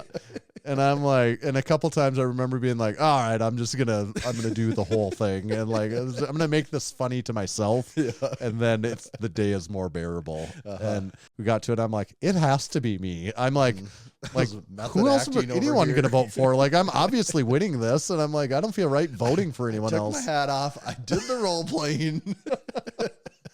Come on, people. I at least kept my complaining internalized, or like waited until I got home to do it. I didn't audibly complain about having to be there to the person that's getting paid to teach us it, like to the guy who's just doing his job. Yes. And then when they announced me, I'm like, obviously I'm winning this. Yep. All right. Well, you probably doesn't won make with a 2 case votes. for it being very prestigious. Yeah. Well, out of you said what, 30 people? We'll say 25. 30 Okay. may be an exaggeration. It probably wasn't a close vote. The bar wasn't very high. No, probably not. The bar was not all that high. Not everyone. But I did vote for myself. It didn't say you couldn't vote for yourself. I think that's fair. I think that's totally fair to vote for yourself in when you have such prestigious awards and certifications on the line. Maybe I'm exaggerating. Maybe there was a couple other decent people. I can't really remember the specifics, but I do kind of remember something about being like, yeah, I'm probably the best one here. I'm going to vote for me. Do you have this? Is this on your LinkedIn profile anywhere? Do you have this? I think it is. Okay, good. Yeah. You should do like tomorrow, like do hashtag Flashback Friday and like a picture of you with your plaque. Just thinking of the time I won the Carnegie Award. I wish I could find it. There's a hilarious picture of me from that actually. It was I think I legitimately weighed like 285 pounds at the time. You're just full and they gave I won a few different things, and one of them was this tiny little pen, and they made me stand there like this with the pen to take a picture. And the way my shirt looked and stuff, I legitimately looked like enormous in this picture. Like you're holding just a toothpick. We have awarded this toothpick. It was like this comical picture that they then posted on whatever, and I'm like, I look like such a doofus. From Spider-Man over here. I'm like, this is ridiculous. Like, this is like everyone that would see this would be like, this seems like a joke or whatever, you know. Oh God, yeah. If we could find those photos, that would be. I remember that photo because that one really. I'm like, I feel dumb in this picture, and this is dumb, but whatever. I guess that's what we're doing. Yeah. Here's my decorative pen that I just won, you know. Mr. Carnegie himself. Not to be confused with the old titan of industry. What's it, Andrew Carnegie? Yeah. No relation, Andrew Carnegie. Right? What did Andrew Carnegie own? Everything? Was it railroads? Was it steel and railroads? Was that what it was? Maybe it's steel. It's actually kind of a steel. Yeah, there you go. Okay. Andrew Carnegie. So anyways, shopping versus a hobby. So that was the Massenomics title topic. Dale Carnegie courses. That was 15 years in review. So strap in, everyone. We just got warmed up for the title topic. So what is the thought on,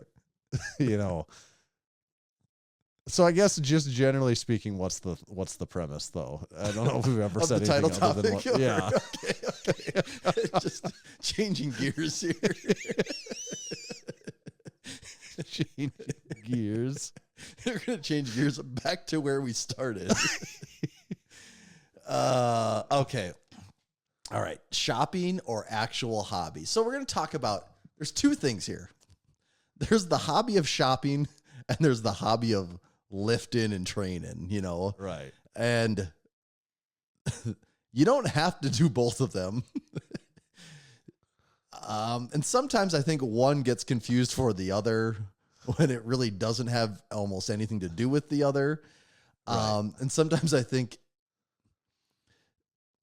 the hobby of shopping gets confused for helping training lifting. When it's actually like, well, it's just, you are just supporting your hobby of shopping. Yeah. It is just, and that's the whole point here is that like, yeah, everyone likes to do, even guys that don't want to admit it. They like to treat themselves. They like to do shopping. Yeah, it's they just like to do maybe a little different shopping things too. than what the conventional thought of female shopping. Yeah. is, they're maybe not going to the mall and, right.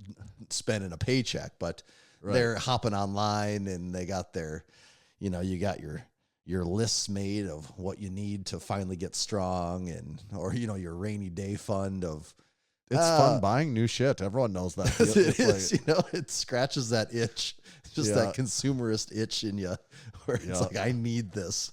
I mean, there's very few people listening that have possibly purchased more gym equipment online than I have. True, actually. There might be no one listening that's purchased more gym equipment than you, actually. Yeah. But I think, I think sometimes people do get confused as to, the hobby of lifting and training is not the hobby of shopping. Like those are two very, very different things. And I think from a public service announcement standpoint, it might Because I think it's good. It's fine to have both. There's actually nothing wrong with having either one of those hobbies. There's nothing wrong with having both of those hobbies. But I think for me, even mentally, it maybe like cleared up some space in my mind where I was like, oh yeah, you know what? Actually, all of this time spent like searching and researching things, it actually doesn't necessarily mean better training. It can possibly, but like 9 times out of 10, it doesn't. It's really just a distraction. Or super marginal. Or right. whatever. It's very, very marginal. And like, it's like, I think once you realize that though, and at least you have the self-awareness, it kind of frees you, from that. And then you can be like, okay, yeah, I am just treating myself here. I'm going all in. I'm just doing a little shopping, or no, it's training time. I think once you can be aware of it, I think that's just helpful for people. A great example of that to me that I experienced as of late is the attachment thing, because I've added so many attachments to the repertoire. Mm-hmm. And I've probably added in the last couple months, like 7 different ways you could do a tricep push down or tricep extension. Yes. And I actually get it. If you're a competitive bodybuilder, maybe something matters and you're like, yeah, I want to do this to work this head of the tricep, whatever. That's actually more of a different exercise than a different attachment, because I'm actually that's not even the argument. You're kind of doing a different movement. This attachment, yeah, and then there's something to that. Mm-hmm. Something. At least there is something to that. But when you're saying the same movement with just 6 different attachments, at a certain point, I'm like, yeah, this doesn't matter for really almost anyone I hear talking about it. Well, it doesn't matter for the training part. No, it matters it's for the just fun for shopping part. Like that part, it does oh, matter that's for that fun part. Fun as hell. Yeah. But for the it's actual fun looking at my part. wall of all these attachments now. I'm like, oh, this is cool. Uh-huh. But for training, I could use any of the 12 of them and get 90, at least every single one of them 90% the same, if not like 9% the same effect, for probably 99 on most of them, honestly. Mm-hmm. Like it's not really different at all. And it's highlighted to me most, and like that's an extreme example of that. Right, because there's so many options that are just right, and they're really affordable. So the shopping, like people can do a lot of shopping on those. Yeah, and they're really small, so you can get a whole bunch of them. I've done it to the extent larger than probably then again almost anyone listening. But at the end of the day, I still recognize that I'm like, it doesn't really make any freaking difference. It's just cool. I guess it's cool if you think it's cool to have them, right. If you think it's cool to have them. Right. And this concept applies to a lot of hobbies, actually. Lifting's not unique here. No, it's everything, really. It's kind of anything that, you could say it in our part of the country: fishing, hunting, vehicles, motorcycles. Like it kind of applies to all of it. Yeah. I feel like we've said that before in some conversations too. That's where I think we've kind of circled around this topic before without really just hitting it directly. But I don't think I have any real profound things from this, other than I do think it is just helpful to be aware of what mode you're in at any given time. Are you confusing? Are you confusing shopping for? Oh, this is training. Actually, this is to help my training. Yeah. Or you just, if you can actually admit that 9 times out of 10 they are just completely separate things that don't really help the other one a whole lot, then you can just do both of them guilt free, and you don't have to play any games with yourself. That's the watch out. I think of what you pointed out is that if you want to be training seriously, don't lose sight of that because of just the shopping. If you want to, like some people, we know people that don't really care about the training, but have really, really cool stuff. Mm-hmm. And that might be what they want, they might not, but I know there's people that probably do want to train hard, but then get sucked into that game a little too far. Shopping, into the shopping vortex. Yeah. So that's like the watch out, I guess, for the people that do take the training side of the hobby very seriously, to watch out not to get sucked too far down the rabbit hole that you lose sight of that. Right. And if you're having trouble, making decisions, or you want to make more intelligent decisions, gymradar.com is a great place to where you can make more intelligent shopping decisions, so you don't have any buyer's remorse or, confusion about what is the best piece. It's all there. It's the playbook's there. The secrets are there. You just go there. It tells you what to do. You said gymradar.com? That sounds like a great site. I'd love to meet these guys. That's what I was going to say next. I'd still love to meet those guys someday. Maybe Home Gym Con, we're 5-6 weeks away here. So our booth, I think, is coincidentally not far up next from to theirs them either. Yeah, we might even, are we right next to them? That would be cool. You know what? I'd like to hang out with those guys. I am going to go on LinkedIn and send them a DM and say we have a former Carnegie high achiever. Yes. And that will get their attention. That could potentially be helpful Not for a high them. achiever, the highest achievement. Highest achiever. That could be helpful for them when they're Not just a generally high achiever. when they're rubbing shoulders with all the owners of these companies at Home Gym Con. They'd be like, well, we got to talk to this guy was highest achiever in this Carnegie course in 2010. That will catch their attention. I'm gonna send them that DM. I think they'll appreciate that. Actually, you know what? So they probably get a ton of DMs on LinkedIn. I'm going to send them a DM on Spotify. That is what I'm going to do. The back channels is what we call it. Yes.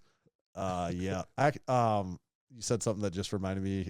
Jim McD was on the back channels. That's exactly what I was thinking. Every time the word back channels is said on the Massenomics podcast, it's in relation to I associate Jim McD. the word back channels with Jim McD. And do you know what movie I referenced then when I say that? What was it? The Sum of All Fears, or which I've never seen. It's like almost just ruined the movie for me. I'll never be able to watch it. You don't have it. You have no idea what Sum of All Fears is about. You just picture It's a me war and Jim movie. McD. Is Morgan Freeman in that movie or not? Okay. And Ben Affleck. yeah. It's not really a war movie. It's more almost like a terrorist movie, I would say, in a way, or something. I think I actually haven't seen Sum of All Fears for a little while. It's pretty good. The bomb is in play. That's a line from Sum of All Fears. The bomb is in play. Ben Affleck says that or something. All right. And then Jim McD pops in, right? But he was on Let's Get Stupid. I saw some of the clips of it. Just you got to actually listen to it. He talks about the story. It's the tell-all. It is the tell-all. Yeah. It needs to be listened to. So anyone that was a PowerCast listener, we had Jim McD on since then. We talked about it here and there, that sort of thing, but he's never talked about the story like he did it in this episode. That was some of the clips that I saw. I'm like, oh man, he's going into like very vivid detail here. I've never heard these parts. It's if you were a PowerCast listener, which I know you were, but to our listeners, if you've been an OG, you've been around a long time, and you were a PowerCast listener, if you were into that at the time when it was at the height, which also for those that don't know, that weren't around when the PowerCast was at its height, it was big, so influential in the powerlifting community. Everyone that was powerlifting was listening to that, regardless of like the federation that you were in or anything. Yeah, like and if that. you were a guest on there, Mark Bell would fly you out, pick you up in a limo. It was a big deal. You would just shoot YouTube content and videos for like 4 straight days and podcast. It was. We would literally come to the gym and be like, oh, did you see who's on the did you listen to it wasn't what are you lifting today? It was did you listen to the PowerCast? We would do that though. Yeah, Am I misremembering that? It was like a big topic of conversation. Yeah. And I also think I'm right when I'm saying like everyone that was into powerlifting at the time, which was probably a way smaller group, generally speaking, but was listening to that. Yeah. It was the perfect timing of the Raw resurgence and, these larger than life characters with everything. It just, it was good timing. Yeah. Listen to that. I have no idea what we were talking about prior to that. I said back channels. Talking about the Gym Radar guys. Now I'm thinking of Jim McD again. Well, also talking about the shopping hobby. Oh, that Gym Radar is a great resource for the shopping hobby to make informed decisions. It is a really good resource. Is this a Gym Radar report? Actually, yeah, we can go right into that. Ladies and gentlemen, can I please have your attention? Red alert. Okay. Last week we talked about the quad send, how Gym Radar is the spot for quad send user-generated reviews and content, more than Temple of Gains, even more than the official source. I mean, let's be real. The official source, Gym Radar, has all of them. Temple of Gains website. It's getting there. They might get there someday, but Gym Radar's coming in hot. I have a few different topics here. What one should we go with this week? Let's go with, okay, you know what? One thing I think is kind of interesting here. You're familiar with this phenomenon of the premium dip attachment. You've seen a few of these. Actually, The UDA. we have a hard time going to a gym that doesn't have a Mutant Metals UDA in it, don't we? Yep. There's let's quit just talking anecdotally here. Let's get some numbers behind this. If I go look on Gym Radar, the Mutant Metals UDA is in 113 gyms. If we're looking at attachments, specifically rack attachments, this is the number 2 rack attachment in all of Gym Radar, only behind the Mammoth Belt Squad. Yep. So that tells you this thing is really freaking popular. And it's not cheap. You know, if we go look at Rogue right now, this thing, just the base, you just kind of leave it what it's at, $360. Like that's a premium piece of gym stuff to do dips, when you can buy it. Yeah. A huge number of gyms own this. Yeah, huge number. I mean, even Rogue's most base, like my Matador dip attachment for my thing is like, I don't know, $110 or $120 from Rogue. No doubt there's cheaper options from Rep and Bells of Steel, things like that. Bells of Steel is $108. Yeah, so for like $100-ish, and those ones are going to ship free, where this Rogue one probably not shipping for free. You're probably looking at close to $400 by the time you get this thing to your door to do dips. Reps is $130. Yeah, okay, there you go. So it's a very premium piece. But what I thought was interesting is that delta, that gap between like kind of the budget dip options being $100-ish to this premium one being almost $400-ish. That's like a 4x premium there. There's a lot of room to work with. And if you look, actually, Prime has also recently got involved in the ultra premium space of, what do they call theirs? The Prodigy dip attachment. Yeah, what does that thing go one for? By one gym. The Prime, it's Prime, so I'm sure it's very expensive. Prime Prodigy dip attachment goes for $300. So Does that include the handles? Attachment. I'm assuming it does. Okay. Yeah, this attachment. Because I think you can buy their handles separately also. But yeah, I think you're right. I think it does include the handles. Featured North handle. So there's this $300, quite a bit cheaper. And then just to add in here one more, what is the other one? Is it Vendetta? Do they have a new one coming out too? Yes.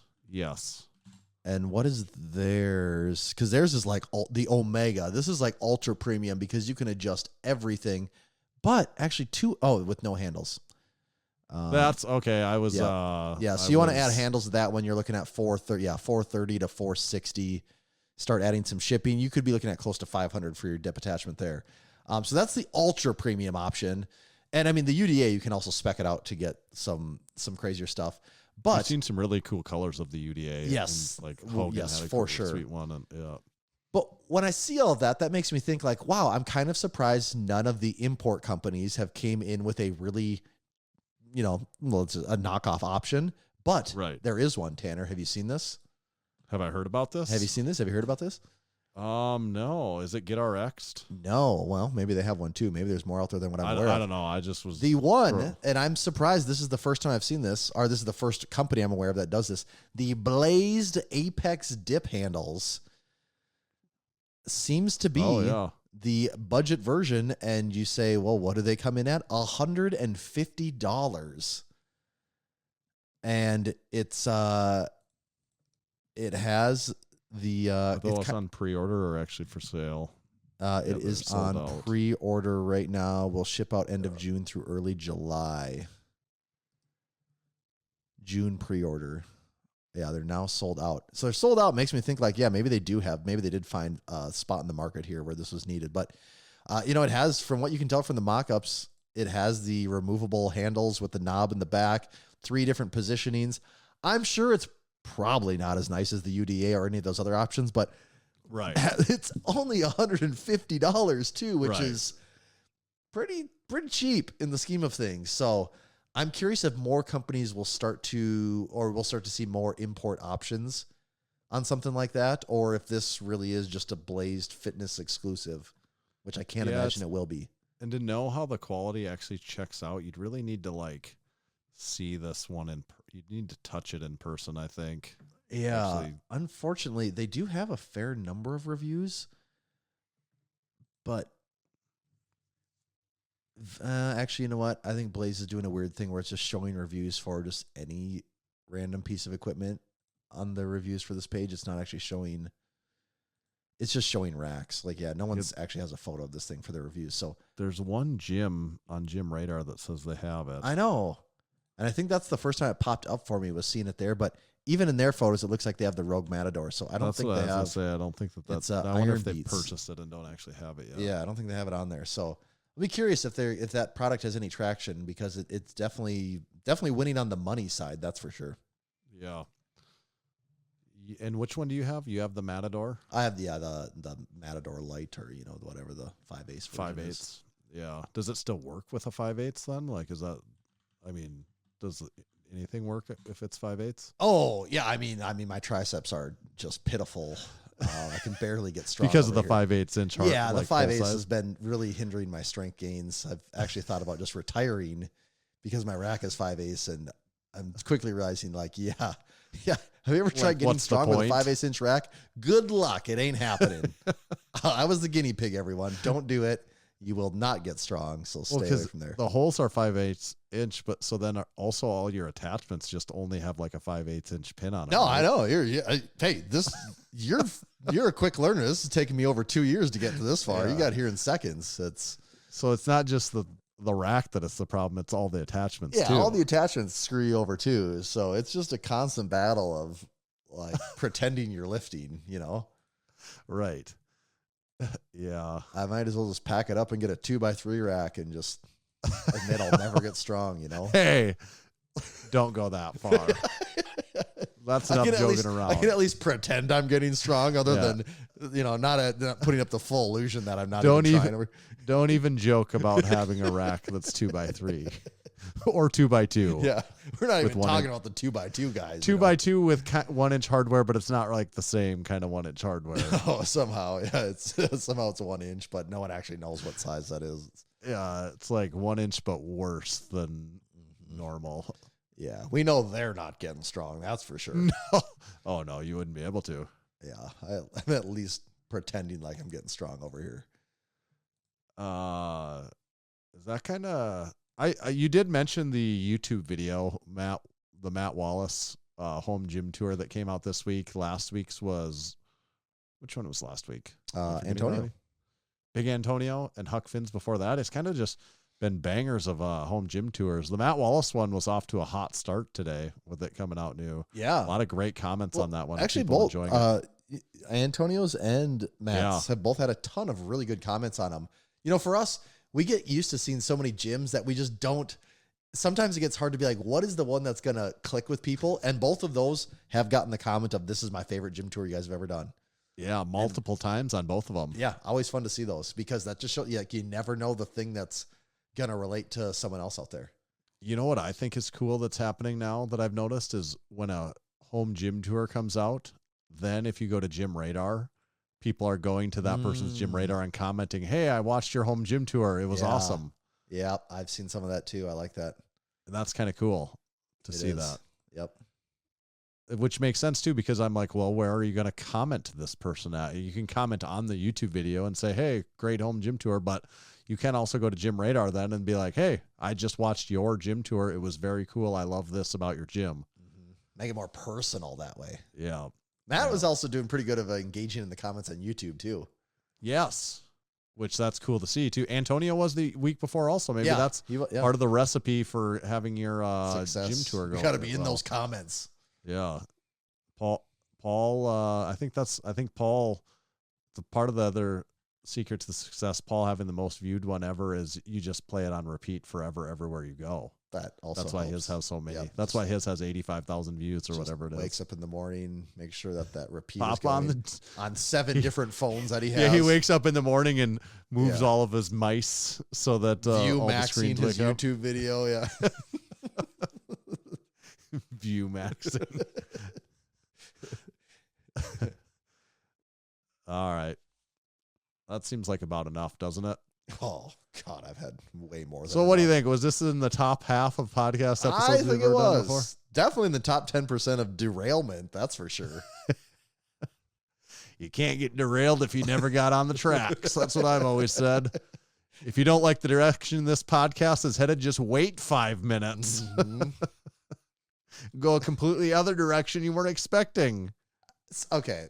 Someone else has had to have come up with hard 69 hard. 69 right? hard. It can't be the You first time. you just Google it over there. and That's see what you I'm find. afraid. I'm not ready to do that quite yet. I'll wait till I get to work and I'll yeah, check that out. I'll save that for the work internet. Oh, I couldn't help but notice you're wearing a tank top. Mm. It's tank Yeah, top season. embracing the summer season here. This summer, over the last month, I busted out every Massenomics tank top I have, and I'm like, I'm gonna wear tank tops. I made a conscious decision that I'm wearing tank tops all summer, Yeah. and I've been doing it pretty much all the time. I've whenever been I'm doing a not at lot work. more of it. You know, I'm actually getting some sun on my arms, so they're Yep. not burning the second I go outside, which is good. It's a big first step for me. Yep. So now that I got that going in my favor, I got to keep riding this. The Massenomics tank tops. Pulling like this one's like That's I a don't know, a classic right decade there. old. Pulling these because I don't historically wear tank tops a ton, and this summer I just decided, no, I'm wearing tank tops now. I'm going to use all these Massenomics tank Yeah, tops. Be a free body this summer. Found my Raw Power one from a few years Oh, ago, and I'm damn. like, this is a sweet tank top. Yeah, the problem is a lot of those ones I had were larges, and they're a touch on the small side now. Yeah. Other thing, the These other new ones side are effect nice. of- I really like the new ones. the new ones are really nice. The Silly Goose one's out in like every size but one. That one you're wearing is still available in a decent number. There's not This very is many the, left, but the sizing's actually This is pretty good. The lifting department tank I got on. I don't have the Silly Goose one. I do have that one, and I love that one. I've been wearing that a lot. I do really like that tank top. And great side effect of tank tops. I haven't gotten any bigger at all for a long time. And I've been wearing my tank tops, and people will be like, "Hey, are you getting bigger?" It's like, yep. 5 people have said that to me, and Yeah. I'm like, I haven't That's- gotten bigger at all. Huck Finn And told us he's just been shrinking every year for the last 10 years, but he said you do wear the Huck Finn cut and you can That's- just trick I think- people. Actually, Juji DM'd me one day after something, and he goes, "Geez, how much bigger have you gotten since the last time I've seen you?" And I'm like, "I've probably lost weight. Yeah. Even I'm like the same at best." And I told him, I'm like, the secret, my number one secret, wear comfort color shirt, nothing but comfort color shirts for like 2 years. Yep. They're baggy. And you Then lose throw the on a tank layer. top, and everyone's like, "Oh, when'd you get so big?" Mhm. Like, oh, never have been. Yep. That's They a never even secret. saw it coming. So buy a Massenomics tank top while you still can. There's not that many left, but you could still get one. And then be on the lookout for our new drop. You could wait for the drop day and add it to your cart along with the new drop items, along with a couple drink spotters. This is a true statement, you really can't have enough drink spotters. Like, there's never been a time at Massenomics Gym has like 40 drink spotters in it. I always think, it might be nice if there was just like 4 more in here. Yeah. So that, like, The next it's a one is great- the one that finally makes you safe. yeah, it's a great phone holder too. It is. Like, don't underestimate it for putting your phone in there while you're I working use out. my Drink Spotter XL as a chalk bowl. Put a little tape on the inside, cover the holes, and it is a fine chalk bowl. That's a pro tip. Stylish too. All right. Did you do? Ooh, no. This episode is also brought to you by Juggernaut AI. Juggernaut AI is the smartest program for you. Since 2009, Juggernaut has been your trusted training resource, helping tens of thousands of athletes reach their lifting goals. Here is how it works. You download the app, and you tell the system all about yourself and your goals, and from there, their proprietary algorithms will work towards building the smartest program for you. And then it's going to make individualized programming adjustments every step of the way because you're checking in with the app or with the program before each day, after each set, at the end of the day, and at the end of the week. And from there, it's making adjustments on the fly so you can get the most out of every program or every session. On the days you're feeling great, it might even give you a little extra. The days you're not feeling too hot, it might dial it back so you can be recovered and be fresher going into that next session. I've been running Juggernaut AI for several years right now. I've used it to hit several all-time PRs, and I give a lot of that credit to Juggernaut for providing great programming and also keeping the programming fun and keeping the goals out there. You know, keeping goals always somewhat attainable, but there, so I know where I'm going. And I highly recommend it. You can go to juggernautai.app. That is the website. Use code Massenomics, and it will save you 10% on the lifetime of your membership, but you can only get that discount if you sign up through their website. So juggernautai.app, code Massenomics will save you 10%. Thank you, Juggernaut AI. I was just checking. Someone just bought a lifting department tank top. Ooh. So someone's ears were ringing, apparently. They're like, felt it. They felt it in the matrix, right? They could. They felt the disturbance in the tank top matrix. Oh, Mr. Anderson. And, you know, your tank top. Yeah, all these agents were trying to throw a tank top at him. And he was like, dodging tank tops. Yeah, all that stuff. Follow us everywhere. Follow Massenomics on Facebook. You might be wondering, why has Massenomics posted so many reels on Facebook in the last 14 days? I'll tell you why. Just to try to get some arbitrary Facebook bonus program that Facebook threw out there. Why does anyone do anything online? To get paid. Yes. So that if you've noticed, if you're a Massenomics Facebook follower, which some of you are because you specifically comment on Facebook, just to specifically comment on Facebook, Brad the Pad, several of you, now you know why we're posting on Facebook all of a sudden recently. It's to get some Facebook bonus program stuff. I don't know. They never really pay us like they're supposed to, so it's like an abusive relationship. They make promises. We fall for it. They break the promises. I hate the promises Meta. Again. We fall for it Meta's again. the worst. Meta's the worst. Sorry, Ryan. You know, don't want to speak ill, but just trying to when there's an issue, like, you can't. There's no negotiating with the with faceless the machine. Yeah. Yes. I love to hate them, and I hate to love them. I hate to see them go, but I love to watch them leave, if you know what I mean. That's I'm why not sure that applies there, but... That's why they call it 69 hard. Leave us a 5-star review on Apple Podcasts. Actually, most important thing is go over to our YouTube channel, like, subscribe there, become a supporting member, buy something from our website. That's a few of the most important things. Use Gym Radar. There you go. Use Gym Radar. Get your gym on there. If you're listening to this and you have a home gym, here's my ask. If you're listening to this, you have a home gym and you're not on Gym Radar, please join Gym Radar. You know what? We failed you. We're not even blaming you. We failed you at this point. We have not given you a hard enough sales pitch. It's free. And also look at the equipment page. And like, we'll have more news on this really soon, but we're revamping some stuff as far as the equipment goes. And it's really freaking cool. Mm-hmm. And we're going to talk more about that maybe like next week or pretty soon. So it's sweet. I'm pretty pumped about it. I'm using it. It's really good. It's freaking nice. It's really good. Okay. Is that it then? I think that's it. Tommy, where do they find you at? You can find me at Tomahawk_D. You can follow me at Tanner_Bear. Just make sure to follow Gym Radar at Gym Radar HQ and Massenomics at Massenomics. See you.